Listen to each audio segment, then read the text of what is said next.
Americast, a BBC News podcast untangling America. Listen on BBC Sounds.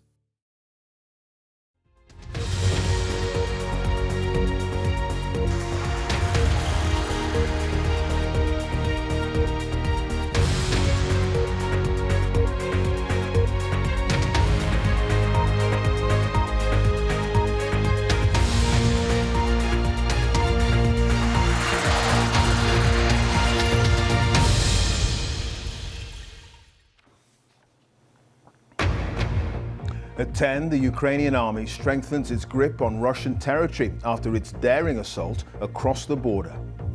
Vladimir Putin says the offensive is a major provocation and Russia will kick the enemy out. President Zelensky said tonight any attack is justified to force Russia to end its aggression.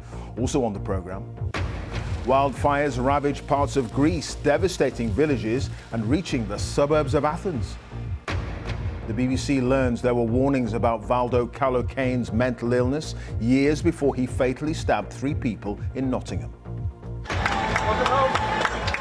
A triumphant return home for Team GB after the Olympics as diver Tom Daley bows out.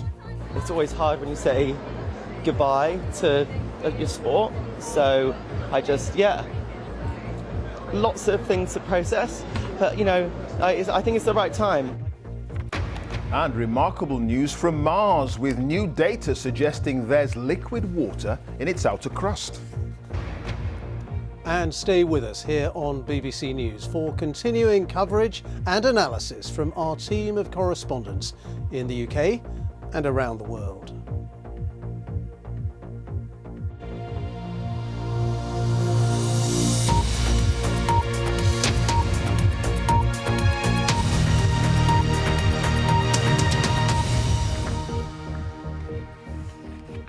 Good evening. The Ukrainian army claims it now controls 1,000 square kilometers of Russian territory after launching its surprise offensive across the border. Thousands of people have had to be evacuated from Russian towns and cities. State television says so far 11,000 people have been moved from Belgorod as Ukraine continues its advance into the nearby Kursk region, with the local governor saying in all more than 120,000 people have left their homes. In Kursk, Ukrainian forces, shown here in yellow, have been operating up to 20 miles inside Russia.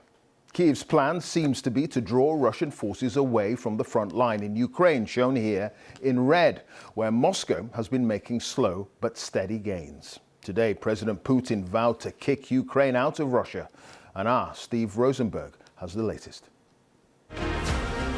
A music